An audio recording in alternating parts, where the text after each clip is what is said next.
potenciales medicamentos que tengan un efecto contra el virus y que tengan al menos la potencialidad de poder controlar la replicación del virus por un lado y los síntomas de la enfermedad, y quizá más importante, evitar que se llegue a la condición de gravedad, o si se ha llegado a la condición de gravedad, tratar de rescatar a los pacientes, el mayor número de pacientes posible.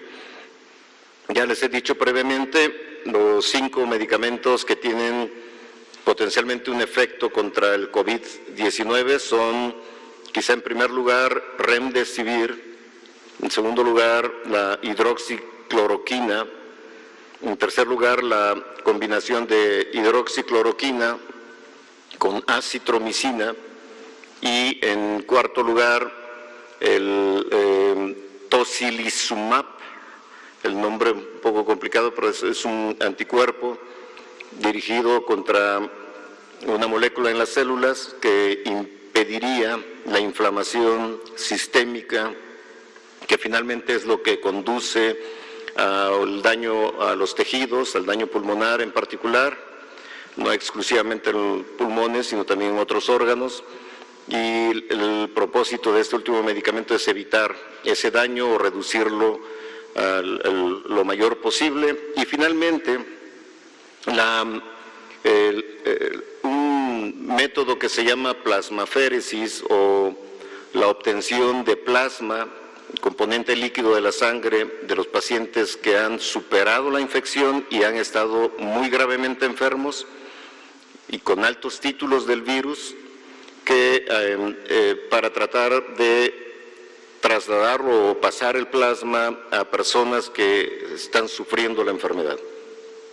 Los 5 protocolos están en terminación de los trámites que hay que hacer. Recuerden siempre que el principio médico fundamental es no dañar, o sea, no se puede utilizar un medicamento de buenas a primeras solamente porque alguien dice que puede ser útil, sino que se tiene que seguir un proceso. Primero, escribir el protocolo.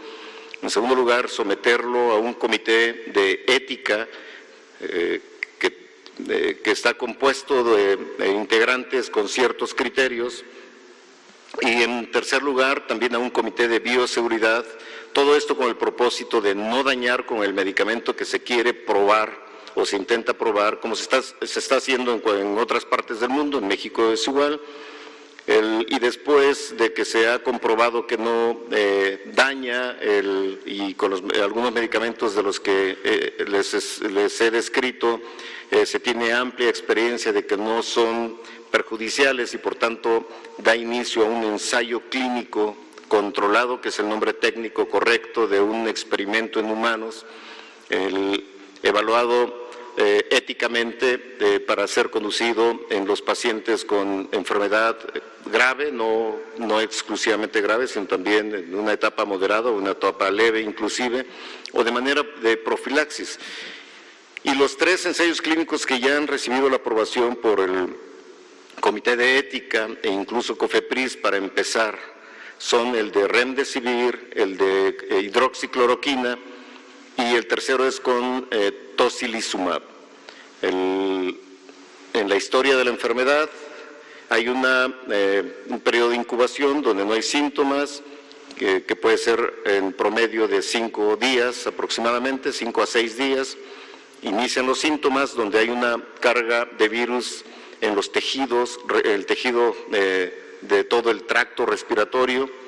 En ese momento hay fiebre, hay tos, pero estimula a su vez una inflamación de todo el organismo humano, que es donde puede causar daño al tejido pulmonar, inflamación sobre todo, y puede expresarse clínicamente con falta de aire, que es el síntoma de alarma más importante en una persona que tiene COVID-19 y que es un signo que debe de hacer pensar que esa persona debe ser atendida en un hospital.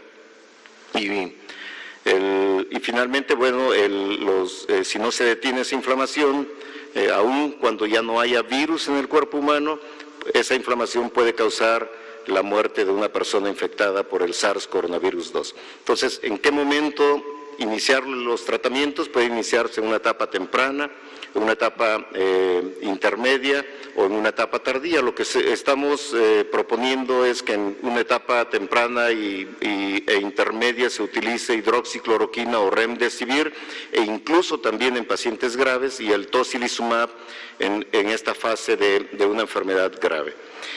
Los otros dos protocolos, sobre todo el de plasmaféresis, para tratar de buscar el control en personas que ya tienen enfermedad, está en proceso de ser sometido a los comités de ética correspondientes para saber si es aprobado, que probablemente lo sea, sea conducido a la brevedad posible. Eso es en resumen, doctor López-Gatell.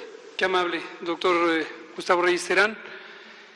No más para son medicamentos ya conocidos como útiles para combatir o controlar o tratar al virus SARS-CoV-2 causante de la enfermedad COVID. Que quede muy claro, esto es investigación clínica sobre el uso de estos medicamentos. Algunos medicamentos ya se usan para otras enfermedades, pero no hay todavía una autorización sanitaria ni una prueba científica contundente que indique que estos medicamentos pueden o deben usarse de manera segura para tratar el COVID.